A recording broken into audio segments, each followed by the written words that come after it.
So, Dr. Wells, thank you. Pleasure. For this morning. Yeah, it was fun. amazing. Loved it. Right on. It was in this morning. It was yesterday. Yesterday. It's cool. Whatever. It's been a crazy 4 days. So I want to talk about. You said a few things. One, I want to talk about chocolate milk.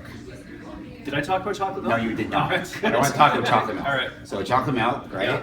And so, what do you think about chocolate milk in schools? What do you think about that? It's like negligent. Why? Like, So you thought there was sugar, right? Straight up, it's negligent. So there's some really cool research that shows that high processed food, high sugar foods actually shrink the hippocampus, which is the structure inside the brain that's responsible for learning. Oh my God. And so the fact that we give kids Chocolate milk. sugar-laden beverages like chocolate milk or Pop or fruit juice, Fruit which juice, is yeah, same thing. Yeah. same thing. Yeah. Eat the fruit, don't drink the juice. Eat the fruit, don't drink the juice. I think Yeah. it's negligent. I think it's Yeah. ridiculous. I think it's. Yeah. I mean, we've been sold, an argument from the dairy industry that it's a vector for getting protein into the body, and everyone needs vitamin D. So you have to have milk. The only way to get milk into kids is by sugaring it up and giving them chocolate or flavored milk, which is of course complete garbage. Garbage, yeah. So yeah, we have to do things differently. It's Yeah. not. It's not Yeah. okay. It's not okay. Yeah. So, like, I look at you, and you're a performance expert. Like, you look at like the most, top athletes in the world, and you actually study and go with them because you're like Sometimes, adrenaline yeah. rush, right? So you love that, and Yeah. you study them, right? So Right. you look at performance, right? Yeah. And I'm not in that. I'm not a performance athlete, Right. But I try to be. You're actually a pretty high performance athlete, dude. Oh, Don't sell thank yourself you. short. Thank you. Thank you. Yeah. Okay. That's my question. No, because that's good. So, Yeah. I was going there. So, okay, so what happens, and you showed this video yesterday with this, I forget the name of the figure skater. Joanie Rochette. And she was going through like a big trauma in her life. Yeah. And she was producing a lot of cortisol, a lot of stress, right? Just before performance. Right?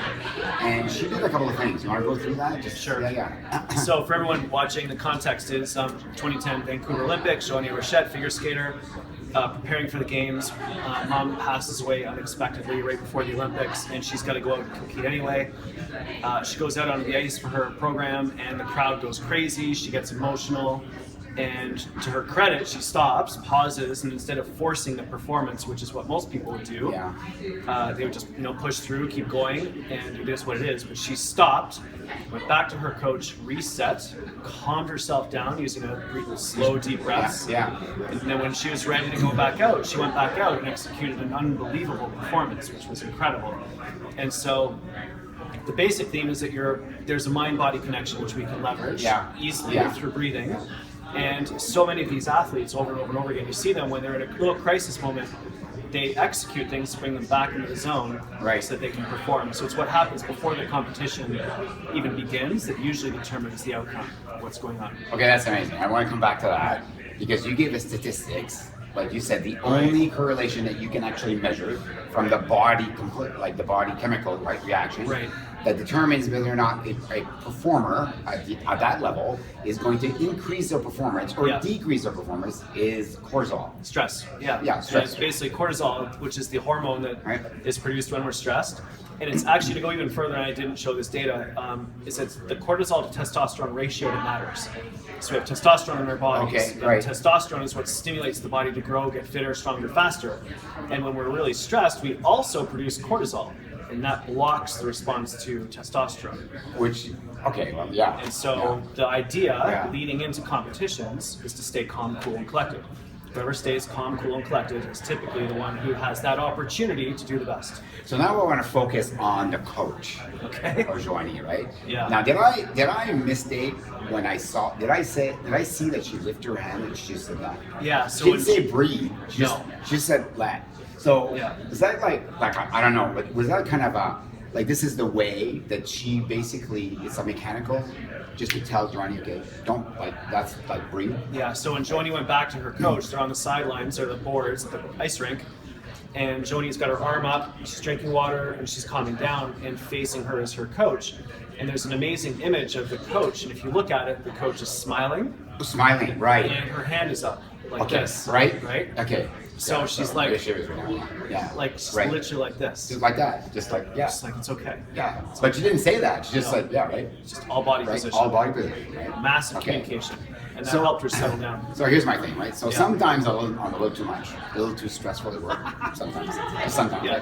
Right? So when somebody comes in and I'm not observing that person being stressed for a delivery or personal issue, or Yeah. usually it's office issue, I'm not observing that, and I go into my barrage of commands. Totally. What am I doing? It's like pouring gasoline on a fire. Right. It's Yeah. not Right. good. So I think one of the magical things leaders can do is to give people the emotion that they need in the moment. Oh wow. So I Okay, don't. did you just create that? Like, yeah, I love that. Yeah, you I did. So I'm glad it's being recorded, so I don't actually know what I just said. But the thing that's popping into my head, and I'm like politically agnostic. I voted on both sides of the aisle. I don't care, particularly about politics. I refuse to allow politicians to have any positive or negative influence on my life. But there's one moment that I think is a good example of a leader giving people the emotions that they need. Okay. And it's George Bush Jr. on the rubble of the World Trade Center when he got the bullhorn talking to the firefighters. Oh, It's yeah, I probably the remember only that. good Yeah, moment of yeah, his yeah. entire presidency. Yeah. But he's talking to the firefighters. He's got an arm around the firefighter. He's smiling. He's relaxed. He's talking to them about what they're doing and what he's going to do. And that galvanized the entire world was for a few moments Yeah. in support of the United States in that moment, I think largely because of how he handled that situation. And it was all about his emotional state in that moment was actually perfect for what needed to happen. And then of course you can argue about all the stuff that happened afterwards, but let's just ignore all of that and just think about that one instant. He was giving people the emotions that they needed in that moment. So I think that's beautiful, right? So I look at like leaders. Some of this stuff is complicated, right? Right. But we make it complicated. Yeah. It's really simple. When we're in a crisis situation, Yeah. sometimes the best thing to do is smile as a boss, right? Just smile, Yeah. breathe, and just create calm by your hand gesture or opening up or just being there. Right. It's not like putting more gasoline on fire. It's basically just being calm and there. So the magic around that is something I learned from a guy, Sadhguru in India, who I've been following and trying to learn from. And what he has talked about is trying to create space between stimulus and response. Okay. So if there's a stimulus and you respond instantaneously, that's usually a reaction. You say something, Right. say I disagree, Yeah, yeah. I'm like, ah, right? And then it gets bad, and so and it goes like this. Yeah. Whereas great leaders in moments of crisis create space between stimulus and response. And the bigger of a space you can create between the stimulus and that, however you react, Yeah. the more likely it is to be an actual response instead of a reaction. So one breath buys you a second. 3 breaths buys you 10 seconds. And that can be all the difference between doing the right thing and doing the wrong thing. Which is why they say never send a letter angry. Never Or send an email when you're right? angry. But it's the same thing. Never speak when you're angry. Yeah. Or like take a breath. Like just Yeah. calm down, right? Right? Because you're gonna get more productive. You're gonna get faster to the solution you're trying to get to. Yeah, or you're not gonna create damage that you have to undo Right. later. Because that's unproductive. 100%. Right? Unproductive. Yeah. Now you had an article in Globe Mail recently. Okay. Yeah, I loved it. It's Right on. very simple. Yeah. I love how you take something so complex as Yeah. the brain and the body and being a super athlete, you broke it down to something simple, Yeah. right? And it has to do with how the brain works, right? And you showed an image of a fish, Zebrafish. zebrafish, right? And like how the brain lights up Right. when they move. Yeah. Right? Can you give me some? Yeah, sure. There's this really cool image that was published in Nature, I think.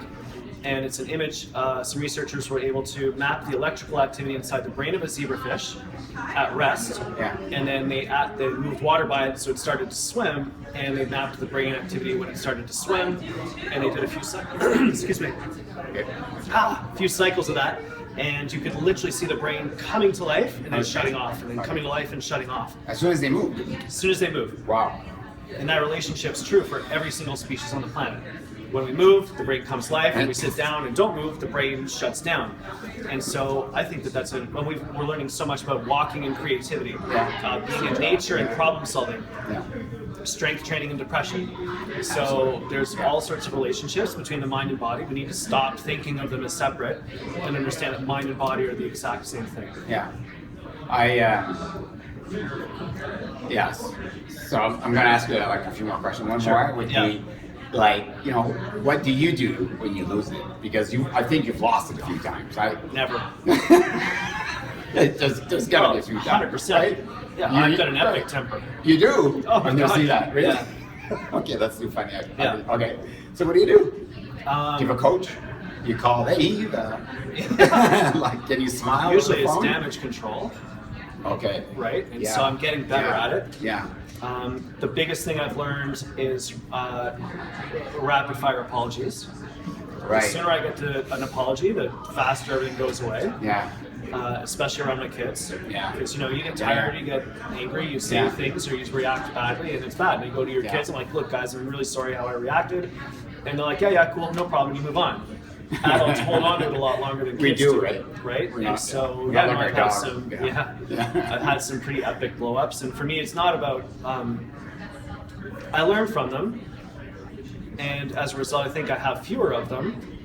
But for me, it's all around managing it properly afterwards to get to a place where it's okay. Have you noticed because you monitor? Absolutely. I thought I was like a measurement. Yeah. Like I don't know. Just like focused. Right. Yeah. I measure everything. You measure even more than I do. Yeah. Have you noticed when do you lose it? When I'm tired. When you're tired. Yeah. Yeah. So right. So which is when we get home. Yeah. Which is when we do our meetings at late afternoon. Right. Yeah. When I'm tired, I make bad decisions. Right. Bad decision. I'm not. Yeah. So it's all about energy management now. Yeah. Giving ourselves permission as a family to rest. Right. And when there's and I've also gotten really good at being able to say, now's not the time to have this conversation. Oh yeah. This is it. I understand this is important to you. I'm not in a good place. I'm not talking about this right now. I'll talk to you about this tomorrow, but we're not having this conversation right now. How does that make you feel when you do that? It's like not good. Nice, not good, but it's a lot you're better saving, than the outcome. You're saving it. Yeah. And when you do it, then you come in and you've had time to think and you're in a better place, and then there's a chance of it going wrong. Yeah. But if you do it in that moment, right, it's not going to work. So I've read this fantastic book called Hippocampus. Okay. Hippocampus. All right. Right. So it's this practice. I think it's from Hawaii. Okay. I think it's from Hawaii. I'm not sure. Anyways, it's really good. And they practice when you do lose it. Because I lose it more often than I care to admit. I actually happened to me just a couple weeks ago. Okay. And I've been practicing this. So what it is you apologize. You Yeah. say sorry. I was tired. I reacted. I went back to my narrative, my own self. Yeah. I was angry, whatever it was. You apologize. Yeah. Like you're front and center. You touch the person in your eyes, and you sincerely apologize, and you explain the reason why. Yeah. I was coaching you, and you didn't ask. Right. That's what happened. Yes. Right. Unsolicited advice, and I just hurt the person. Yeah. So I apologize. Right. And then. I'm bad at that, by the way. Yeah. I apologize. No. Unsolicited advice. It's one to work on. Is it a guy thing? I'm not going there on camera. Okay, cool. So I apologize, Yeah. and something so the first time I did it, so there's 4 processes. The first one is apologize. Yeah. I did that. Okay, cool. And then I asked something. The second time I did it, because the first time was pretty cool. I said, that's it. And we got closer because of that. I thought, that's cool, right? So the bridge kind of went there and then came back. Yeah. Right? So the second night it happened, same thing, unsolicited advice. Yeah. And when I'm tired, Yeah. right? Have a glass of wine, I tell you, right? Yeah. Okay. So I apologize, and that's the same. That's how I was just like the same. Like within an hour, I apologized. I sat in my corner on the floor, like a kid. I'm thinking, what did I do there? Yeah. Composed myself. Yeah. Went to the person. I said, sincerely apologize. Do you forgive me? Yeah. Right? And something else happened. And then when she says yes, but you could say no. Yeah. I said thank you, and I really love you. So those are 4 steps. Cool. So how does that make you feel? What do you think happens to the brains when you say sorry? I apologize. Yeah. Thank you, and I want to be part of you.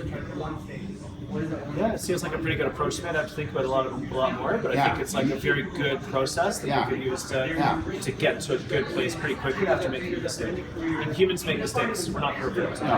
And if we did, it would be pretty boring. It would be like big like this, It'd be a big and that's flat dead. line. Yeah, right. And so that's no good. Like a heartbeat, right? So I think that we need to implement things like you just described and get to a better place as fast as we can. Last Not question. easy. Last question. Yeah. So, the way we design our schools and our offices, is it is it designed to activate the brain? Wow, that's a really good question. I think that we're learning a lot about how the brain works. Okay. We are now learning that there are different brain states that depend upon our environment and what we do. And the standard desk and chair computer scenario, which is common in all offices and in many schools, is probably fine for certain things, really good for certain things, focused work like coding an app, great. But walking should be done, creative meetings should be done walking. Okay. Okay. There's many different ways of doing things. So if you're creating, you incorporate more movement. Yeah. Right. If you're reflecting, you need some quiet. Right. If you're there's all sorts of different states you need to be in. You need to have all those states. Right. So imagine for the good example of that is imagine a performance review. Right. To do a performance review, you have to be in alpha brainwave state, which is calmer than hustling. Right. Beta. Right. So you got to calm down, slow down your brain, get into alpha, which is when you can be reflective. But when we go to a performance review, what state are you in usually? Nervous, yeah. anxious, yeah. right? Yeah. So you're sizzling. Yeah. So in order for that to work, you've got to calm right down, get into a very different place, change the environment. If you're brainstorming, which is creativity, you've got to be even calmer than that. Right. So we need to understand that we need to be in different states in order to be able to do our best work. And the standard setup that we're given is for one thing and one thing only. We need to redesign the way that we are operating. Love it. Thank you. Thanks, buddy. All I right. hope that was helpful, guys. So Dr. Greg Wells, he's got 3 books. Right? The Ripple Effect. Yeah. The Focus Effect. And Super Body. Which is the old one. Yeah. So I love them all. Right on. Thank you. Yeah. So Cool. thank you, everybody. Thanks, guys.